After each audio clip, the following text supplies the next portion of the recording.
जय गुरु जी, संगत जी, सभी को जय गुरु जी। शुक्राना गुरु जी महाराज का अनंतम अनंतम शुक्राना। संगत जी, एक तो नई चीज़ शुरू की है कि आप लोग अपनी कमेंट बॉक्स में अगर आपका कोई क्वेश्चन है तो आप डाल सकते हो, और मुझे लगा कि मैं उसका जवाब दे सकती हूँ तो मैं ज़रूर दूँगी। और शुरुआत हम आपके क्वेश्चन से ही करेंगे, जो भी आपका क्वेश्चन होगा उससे। तो क्वेश्चन डालते रहें, जिसका भी मुझे ये लगेगा अपने मन से कि मैं जवाब देने के लायक हूँ और मुझे वो समझ में आया कि मैं दे सकती हूँ तो मैं ज़रूर दूँगी। जय गुरु जी। नीचे दिए हुए नंबर पर आप अपने सत्संग भेज सकते हैं, रिकॉर्डिंग करके, ऑडियो करके, जो भी जैसे भी आपको सही लगता है। दूसरा, आप लाइव भी कर सकते हैं। संगत जी, कहते ना, हम सब कहते ना, एक बार जब गुरु को माथा टेकते हैं तो ये सोच के टेकें कि अब गुरु के भरोसे। लेकिन जब हम ये बात करते हैं कि मैं गुरु को बहुत मानता हूँ और मेरा ये काम बन जाएगा क्योंकि मेरा गुरु मेरे साथ है, तो इतनी बात में बहुत सारे किंतु परंतु आ जाते हैं। मेरा गुरु मेरे साथ है, इसलिए मुझे विश्वास है कि ये मेरा काम हो जाएगा। मतलब एक बिजनेस हमने जोड़ दिया कि मेरे काम होने की संभावना है पूरी, क्योंकि मैंने गुरुजी को अरदास लगा दी है और वो मेरा काम पूरा करेंगे क्योंकि गुरुजी मेरे साथ हैं। ये कहते ना, सरेंडर नहीं है, ये बिजनेस है कि हमने गुरुजी को बोला और अगर गुरुजी प्रूव करेंगे कि आप मेरे साथ हो तो वो मेरा ये काम करेंगे ही करेंगे। काश हम ऐसे अरदास कर सकते कि गुरुजी को जो अच्छा लगेगा हमारी ज़िंदगी में वो होगा, और जो मेरे गुरुजी करेंगे वो मेरे लिए बहुत बेहतर से बेहतरीन होगा। हम जीवन में चलते रहें, हमेशा चलते रहें, और चलना कहते हैं ना, कृष्ण भगवान जी भी कहते हैं कर्म ना करने से बेहतर है कि कर्म करते रहो, क्योंकि कर्म का अधिकार उन्होंने सबको दिया है कि कैसे कर्म करना है। लेकिन कर्म ना करना ऑप्शन नहीं है। तो जीवन है, कर्म करते रहते हैं, लेकिन ये सोचकर कि जो हमारे लिए अच्छा होगा, हमारे गुरु हमें उसका वही रिजल्ट देंगे, क्योंकि हमारे गुरु हमें वहाँ तक देख सकते हैं जहाँ तक हम नहीं देख सकते हैं।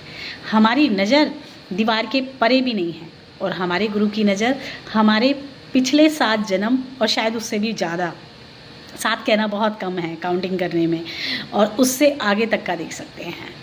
तो जब हम गुरुजी को स्वीकार करते हैं, हम माथा टेकते हैं, तो ये अपनी बुद्धि और अपनी कहते हैं ना, दिमाग में जितनी भी खुराफाती आती हैं उनको भी गुरुजी के चरणों में ही छोड़ देते हैं कि अब आपके भरोसे हैं, आप जैसा चाहेंगे वैसे रखना, और जैसे आप रखेंगे उसमें हम हमेशा खुश रहेंगे। गुरुजी की बहुत सारी चीज़ें हम ढूंढते हैं, बटरफ्लाई में, 7/7 की ब्लेसिंग में, और बहुत सारी चीज़ों में संगत जी। पर मेरा मानना ये है कि परमात्मा को हमें और मतलब एक ऑप्शन छोड़ के दूसरे ऑप्शन में ढूंढने की जरूरत ही नहीं है। जब गुरुजी ने कहा कि मैं स्वरूप विच हूँ, तो वो स्वरूप में आपको मिल जाएंगे, आपको ऑप्शनल ढूंढने की ज़रूरत नहीं है।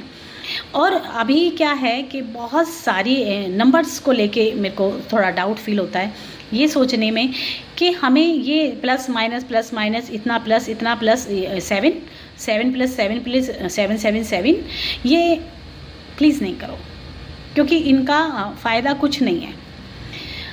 गुरुजी को सिर्फ हम फील कर सकते हैं।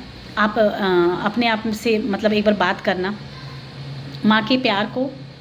अगर माँ हमारी छोड़ के चली भी जाती है, मतलब यहाँ नहीं होती है, तो क्योंकि हमने माँ को देखा है, उसके प्यार को, उसके दुलार को हमने देखा है, तो हम उसके प्यार को उनके जाने के बाद भी महसूस करते हैं, हमेशा महसूस करते हैं कि ऐसे माँ प्यार करती थी, ऐसे करती हैं। अब गुरुजी को जब हम फील करते हैं तो हमें ज़रूरत ही नहीं है नंबर्स में ढूंढने की। आप सिर्फ फील करो, वो हैं, इसीलिए आप फील कर पाओगे, आप महसूस कर पाओगे कि हाँ गुरुजी हैं। और सबसे बड़ी बात कि जब आप अचानक बैठे हुए हैं और आपको अचानक गुरुजी याद आ जाए, तो मतलब याद सिर्फ आप नहीं कर रहे हो, गुरुजी भी आपको याद कर रहे हैं, और वो आपको ये फील कराने के लिए मजबूर कर रहे हैं कि आप भी उन्हें याद करो। लेकिन ये वो कभी फील नहीं कराते हैं कि आप बटरफ्लाई में ढूंढने लग जाओ, आप 7/7 की ब्लेसिंग में ढूंढने लग जाओ।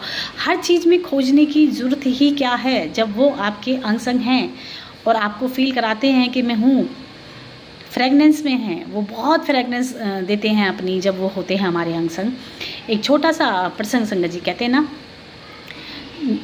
परमात्मा हमारी ओट भी है, हमारा मान भी है। और नितानियों कहते हैं ना, जिसको ये लगता है कि सारी दुनिया में हमारा कोई नहीं है, वो उसके साथ भी है। एक छोटा सा प्रसंग, संगत जी, एक बार एक सेठ जिसकी कोई औलाद नहीं थी, वो गुरु के दर पे जाने लगा। और जब वो गुरु के दर पे जाने लगा तो कुछ समय बाद उसके एक बेटा पैदा हुआ। और कहते हैं ना, जब जिसके पास बहुत दिन में संतान होती है, पहले कभी संतान नहीं थी और सेठ के पास अपरंपार धन था, तो उसने अपने बेटे को हर तरह से सुख सुविधा दी, हर सुख देना चाहा, जो मांगता समय से पहले मिलता, और हर चीज़ वो जो उपलब्ध करा सकता था उससे ज़्यादा कराने की कोशिश करता। इन्हीं सी चीज़ों को लेते हुए उसमें अंदर कुछ ऐब बोलते ना जिसको, नशा, ये वो सारे ऐब लग गए। अब जब ऐब लगे तो रोग लगे, और रोग भी ऐसा रोग लगा जिसको कुष्ठ रोग बोलते हैं। आज के समय में जैसे कैंसर होता है, एक टाइम पे कुष्ठ रोग ऐसा ही बीमारी थी। और कुष्ठ रोग के कई वो होते हैं, लेकिन वो एक स्पेशल ऐसा था, मतलब उसको सारे रोग थे उसमें। अब डॉक्टरों ने, वैद्यों ने ये बोल दिया कि इससे थोड़ा दूर रहो, क्योंकि इसका धीरे धीरे शरीर गलने लगेगा और उसमें से बदबू आने लगेगी। जब बदबू आने लगी तो वैद्य ने फिर उनको कहा कि अब इसके पास से जो हवा भी गुजरेगी ना, वो भी तुम्हें भी बीमारी दे देगी। अब परिवार ने उसको एक कमरे में बंद कर दिया। अब एक लौता बेटा, और उसकी शादी भी की गई। ये बात सोचकर, जब वो ऐब करता था तो ये सोचकर पिता ने शादी की कि बेटा सुधर जाएगा, लेकिन वो सुधरा भी नहीं और बीमारी भी लग गई। अब जब बीमारी लगी तो पत्नी और माँ और बाप, उन्होंने एक विचार किया कि इसको एक अलग कमरे में रखते हैं। फिर वो बीमारी और फैली और उसकी बदबू फैलने लगी। जब बदबू फैलने लगी तो माँ बाप ने और पत्नी ने ये विचार किया कि रास्ते में एक साइड में एक झोंपड़ी बनाते हैं, उसको इसमें बिठाते हैं, क्योंकि इसकी बदबू से हमें तकलीफ़ हो रही है और हमें भी ये रोग लगने की संभावना है। परिवार वालों ने एक चादर में उसको लिया, चादर में लपेटा, और ऐसे जैसे उठाते हैं ऐसे उठाकर उसे झोपड़ी में डाल दिया कि भाई अब तुम्हें यहाँ रहना है। थोड़ा समय बीता, थोड़ी और परिस्थिति ख़राब हुई, और वो इतनी ख़राब हुई कि मतलब वो टॉयलेट बाथरूम सब वहीं पे करने लगा। अब परिवार को और दिक्कत होने लगी। अब झोपड़ी के पास से गुजरने में भी दिक्कत होने लगी। अब उसके पास जाना भी बंद कर दिया, उसको देखना भी बंद कर दिया, क्योंकि उसमें से बदबू उठ रही थी, ऊपर से उसकी झोंपड़ी में बदबू उठ रही थी। तो खाना बाहर से ही, दूर से ही सरकाने लगे। ये वो परिवार, संगत जी, कहते ना हम मन्नतों से मांगते हैं, और जब परिस्थितियाँ ऐसी हो जाती हैं, हो सकता है कि ऐसी ना हो, मतलब मैं एक प्रसंग सुना रही हूँ, लेकिन गुरुजी हमेशा बोलते थे कि जहाँ तेरा कोई काम नहीं आएगा ना, वहाँ भी मैं तेरे काम आऊँगा। और कहते हैं ह्यूमन नेचर हमारा ऐसा है कि जब हमें पता चलता है कि ये बीमारी जो इसको लगी ये हमें भी लगेगी, तो ऑटोमेटिकली हम दूरी बनाते हैं। ये हमें लगता है कि ये हमारी सुविधा के लिए, ताकि बीमारी नहीं फैले, और यही उसके साथ होने लगा। उसके पास, झोपड़ी के पास एक कुआं था। जो कुआं था, एक दिन उसने विचार किया कि शायद मेरा अब कोई नहीं है जो मेरे दुख दूर कर सके, या मेरी को तकलीफ़ से निकाल सके, या मेरी कोई परेशानी, क्योंकि जो मेरे परिवार था वही मेरे से दूरी बनाई बैठा है, और शरीर मेरा बिल्कुल बेकार हो चुका है, गल चुका है। तो इससे अच्छा है कि मैं कुएं में कूद जाऊँ। अब वो सड़क के झोंपड़ी से बाहर आया, और जो कुआं था उसके पास आ ही रहा था, इतने में ही एक संगत मंडली निकल कर जाने लगी। और वो एक बहुत ही प्यारा कहते ना गुरुजी, मतलब ब्लेस कह दो या गुरबानी कह दो, गुरबानी का एक शब्द उच्चारण कर रहे थे, नितानियों का मान, निवानियों का वतान, ऐसे करके एक बोलते ना, वो गाते हुए और याद अपने गुरु के सिमरन करते हुए वो जा रहे थे। अब जब जा रहे थे तो जो उसका उच्चारण था उस कोड़ी के कानों में पड़ गया, और उसके आंसू निकलने लगे, क्योंकि उसका ध्यान उनके उस गुरबानी में हो गया, शब्द में हो गया। अब जब वो निकलने लगे तो वो थोड़ा आगे था, तो कुछ लोग जो पीछे थे सत्संग संगत के, उन्होंने उसको देख लिया। तो वो रुके, बोले क्या बात हुई, तुम क्यों परेशान हो? बोला मेरा शरीर गल चुका है, मुझे मेरे परिवार ने छोड़ दिया है इस हाल में, और ये जो आप गा रहे थे ना गुरबानी, क्या था ये गुरबानी थी, ये जो भी थी, इसे सुनकर मुझे सुकून मिला। तो उन्होंने कहा कि सुकून मिला, क्यों नहीं मिलेगा, ये हमारे गुरु जी की ब्लेस गुरबानी है, या हमारे गुरु की बानी है। तो बोले ये मुझे सुन के बड़ा सुकून मिला। अब तुम ये बताओ कि तुम जा कहाँ रहे हो? बोले हम अपने गुरु से मिलने जा रहे हैं। बोले क्या मैं भी चल सकता हूँ? तो कुछ लोगों ने मुंह बनाया जो ये बोले कि नहीं, इसको नहीं लेके जाओ, इसमें से बदबू बहुत आ रही है, इसको कैसे उठा के ले चलोगे? लेकिन कुछ कहते ना गुरु के सच्चे भक्त, सच्ची संगत, वो बोले नहीं, अगर इसने बोला है तो इसको लेके चलते हैं। उन्होंने उसको चद्दर में डाला, लपेटा और उनको उठा के ले चले। जब गुरु के दर पे पहुँचे, और ये मतलब बहुत बड़े गुरु हैं, मैं नाम नहीं लूँगी, बहुत बड़े गुरु के यहाँ का प्रसंग है। तो जब वहाँ पे पहुँचे तो उन्होंने उसको बाहर छोड़ दिया, जहाँ बाहर और भी लोग बैठे रहते हैं, भिखारी वगैरह, वहाँ छोड़ दिया। बोले भाई इससे अंदर हम नहीं ले जा सकते, आगे ना संगत रोक देगी। तो बोला ठीक है। अब जाके जो पूरी मंडली थी, जाके उन्होंने गुरु को माथा टेका, और माथा टेकने के बाद उनसे कहा, तो गुरु बोले कि सबका हो गया, सबने माथा टेक लिया और कोई रह तो नहीं गया? तो उनमें से एक बोला कि एक रह तो गया, जो हमारे साथ आया था, लेकिन उसके शरीर से बदबू आ रही है, वो कोढ़ी है, हम उसे अंदर नहीं ला सके। तो गुरु कहते हैं कि क्यों नहीं लेके आ सकते? लेके आओ, उसका कल्याण करना है। जब वो आया और उसने अपनी प्यार भरी नज़रों से हाथ जोड़ के गुरु की तरफ देखा और गुरु ने उस पर दृष्टि डाली, तो उसका दर्द कम हो गया। गुरु ने आज्ञा दी कि जाओ इसको स्नान करा के लेके आओ। ये इसको उस जल से स्नान कराया गया जो जिसमें गुरु स्नान करते थे, उसको स्नान कराया गया, उसको लाया गया उसी कपड़े में लपेट के स्नान करा के। अब गुरु ने एक अपना रुमाल दिया और कहा कि इसके कपड़े के चारों तरफ इसको फेरो, इसके ऊपर से। और जैसे जैसे फेरना शुरू किया और गुरु ने बोलना शुरू किया, वैसे वैसे उसका कोढ़ ख़त्म हो गया। जब कोढ़ ख़त्म हो गया और चादर को हटाया गया और गुरु ने आदेश दिया कि इस चादर को हटाओ, तो उसमें से एक साफ़ सुथरा इंसान, जिसका शरीर गल चुका था, जिसमें से बदबू आ रही थी, एक साफ़ सुथरा नौजवान लड़का निकला। और उसने जाके गुरु को माथा टेका और कहा कि जब मेरा पूरा परिवार मुझे भूल चुका था, मुझे सड़ने के लिए डाल दिया था, तब मेरा भला मेरे गुरु ने किया। अब मैं अपने घर नहीं जाऊंगा, अब मैं अपने गुरु के दर पे रह के सेवा करूंगा। संगत जी, हर किसी को गुरु नहीं मिलते सॉरी। और ना हर गुरु को जब मिलने पर ना हर किसी को एहसास हो पाता है कि ये पूर्ण गुरु हैं।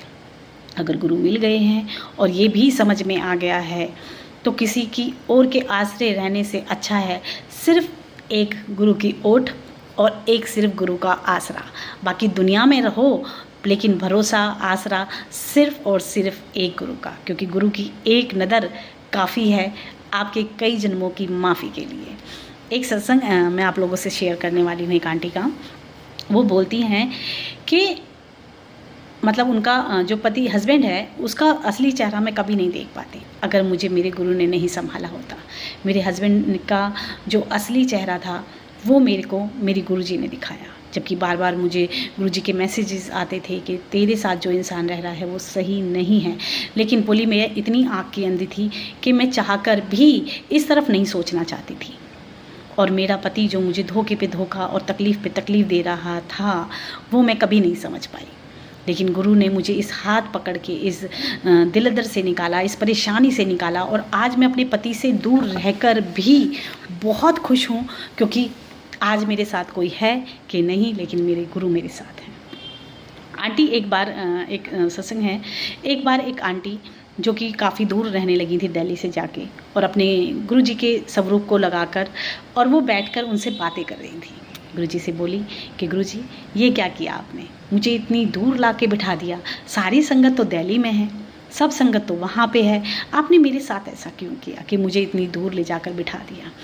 अब बात करते करते वो रो पड़ी। जब रोने लगी तो सारी बातें निकलने लगी, अपने बेटे के बारे में भी बातें करने लगी कि गुरुजी मैं तो चाहती हूँ वो बाहर चला जाए, लेकिन मेरा बेटा है कि बाहर नहीं जाना चाहता, काश उस वो बात मान जाए और वो जाके आगे अपनी जाके अपनी स्टडी पूरी करे, क्यों नहीं सुनता है मेरी बात। फिर बोली कि चलो रहने दो गुरुजी, कहीं बाहर गया और किसी गोरी से शादी कर ली तो और बिगड़ जानी है बात, रहने दो, आप उसको बाहर नहीं भेजो, शायद आपकी रज़ा इसी में है, क्योंकि बाहर किसी गोरी के शादी वादी कर लेगा तो लड़का और हाथ से निकल जाना है। ये सब बातें करते करते गुरुजी के आगे रोते रोते शाम हो गई। और जब शाम हुई तो इतने में पता ही नहीं चला कि शाम कब हुई। उनके बच्चे आए और बच्चा एकदम गुस्से में और बोला कि मैं गुरुजी के पास गया था लेकिन मैं कभी नहीं जाऊंगा, आगे से मैं कभी नहीं जाऊंगा, मैं आज चला गया लेकिन मैं कभी नहीं जाऊंगा, मेरी बेइज्जती हो गई। तो आंटी बड़ी खुश ये सोच के कि चल आज गया है, क्योंकि वो कभी गया नहीं था। तो बोली उनको इस बात से दिक्कत नहीं थी कि ये मना कर रहा है कि मैं कभी नहीं जाऊंगा, उनको इस बात की खुशी थी कि यानी ये आज गया था। और जब उनको पता चला कि ये आज गया था तो उन्होंने पूछा कि हुआ क्या था, वो मुझे बता। तो वो बोला कि वहाँ पे सारी संगत बैठी थी और गुरुजी मेरे से बोले कि तैनू मैं ना बाहर भेजने वाला हूँ, बाहर जाके स्टडी कर। बोले मैंने कहा कि गुरुजी मुझे नहीं जाना, मैं यहीं पे रहकर, मेरा कहते हैं ना अपने देश से प्यार होता है जैसे किसी बच्चे को कि मेरा सब कुछ मेरे देश में ही है, एक अंदर से होता है। तो बोले मेरा मन नहीं था जाने का, आपको भी पता है मैं नहीं जाना चाहता। और जब मैंने बोला और गुरुजी ने कहा 2-4 बातें उसको और बोली कि हाँ बाहर जाके की करना है, उथे किसी गोरी नाल कनेक्शन बन गया तेरा तो तू और बिगड़ जाना है, हाँ तू यहीं रह, तेरी माँ एकली है, तेरी माँ को ना अकेलापन महसूस होता है। ये सब बातें गुरुजी ने बोली और बोली ये सब बातें सुनकर सब संगत मुझ पे हंसने लगी। और मैंने गुरुजी से बोला मुझे नहीं जाना है और आइंदा मैं नहीं जाऊंगा अब गुरुजी के पास, क्योंकि गुरुजी ने मेरी इंसल्ट कर दी। तो माँ को समझ में आया और वो मनी मन फिर मुस्कुराकर फिर रोने लगी कि गुरुजी मैं इतनी दूर बैठकर आपसे बातें कर रही थी और आप मेरी बातों का जवाब वहाँ मेरे बेटे को दे रहे थे। गुरुजी ने अपनी बातें ताकि उसको याद रहे और वो उससे कनेक्शन बना सके, इसलिए ये तक भी बोला था जो उनकी के मन में आया था कि किसी गोरी के साथ इसका कनेक्शन बन गया या शादी कर ली तो लड़का और हाथ से निकल जाना है। गुरुजी ने ये बात भी उस बेटे को बोली और ये भी बोला कि तेरी माँ अकेली है, तू ऐथे ही रह, क्योंकि आंटी बार बार गुरुजी से यही बोल रही थी कि मैं अकेली हूँ गुरुजी यहाँ पे, आप तो दिल्ली में हो और सारी संगत भी दिल्ली में, यहाँ इतनी दूर मुझे आपने ला के बिठा दिया और यहाँ मैं अकेली हूँ। तो गुरुजी ने उस बच्चे के द्वारा जवाब भिजवाया कि तू अकेली नहीं है, मैं इतनी दूर से भी तेरी बातें सुन रहा हूँ और हमेशा सुनता रहूँगा। संगत जी कई बार हमें लगता है कि गुरुजी जवाब नहीं दे रहे हैं, थोड़ा सा हमें चीज़ें नहीं समझ में आती हैं। इसका मतलब ये कभी नहीं है कि आपको गुरुजी तुरंत रिप्लाई देंगे। आपको सिर्फ एक बात का भरोसा रखना है कि जो भी आप मन में बोलते हो, जो भी आप गुरुजी के स्वरूप के सामने बोलते हो, जो भी आपके मन में विचार आते हैं गुरुजी को लेके या कोई क्वेश्चन आता है, गुरुजी सब सुन रहे होते हैं और समय आने पर आपका जवाब भी देते हैं और आपको उस परेशानी से निकालते भी हैं। कई बार समय लग जाता है संगत जी कि ये चीज़ें हम सोचते हैं ऐसे नहीं होनी चाहिए थी, ऐसे हो गई, हमारे मन का चाहा नहीं हुआ। लेकिन हमें सिर्फ इतना मानना काफ़ी है कि हमारे मन का चाहा नहीं हुआ, लेकिन हमारे गुरुजी के मन के चाहा तो हुआ, क्योंकि हमारे गुरु को हमारा आगे से लेके पीछे तक का भविष्य, फ्यूचर सब पता है। तो उन्हीं को सोच लेने देते हैं, क्योंकि हमारे सोचने में शायद कहते ना अगर कोई बिजनेस में लॉस होना है तो गुरुजी आपको क्यों ब्लेस करेंगे। बाहर जाके विदेश में आपका कुछ बुरा होना है तो आप चाहे कितना ही कहो गुरुजी क्यों भेजेंगे। अगर आपकी शादी टूटनी है तो गुरुजी समय पे शादी नहीं होने देंगे, क्योंकि उनको पता है कि इस समय पे शादी करी तो ये टूट जानी है। तो उस काम को गुरुजी डिले कर देते हैं, समय ले लेते हैं। लेकिन हमें लगता है कि गुरुजी हमारी बातें नहीं सुन रहे हैं। यही हमारे भरोसे की कमी जो हमें परेशानियों में भी डालती है और परेशान भी रखती है। तो हमेशा गुरुजी पे भरोसा बनाए रखें, अपने सारी मन की बातें दुनिया को बताएं या नहीं बताएं, लेकिन गुरुजी को बताएं, क्योंकि वो सुनते भी हैं और सॉल्यूशन भी निकालते हैं। जय गुरुजी, शुक्राना गुरुजी। आंटी जितनी भी संगत सुन रही है, मैं फिर बोल रही हूँ कि आप अपने क्वेश्चन भेज सकते हैं कमेंट बॉक्स में डालकर, और चैनल को नोटिफिकेशन अभी हो सकता है कि थोड़े दिन तक नहीं आए, तो आप चैनल पे जाके स्क्रॉल करके खुद से ढूंढकर वीडियो देख सकते हैं, क्योंकि हो सकता है कि कुछ टाइम तक के लिए नोटिफिकेशन आपके पास नहीं आए। कई बार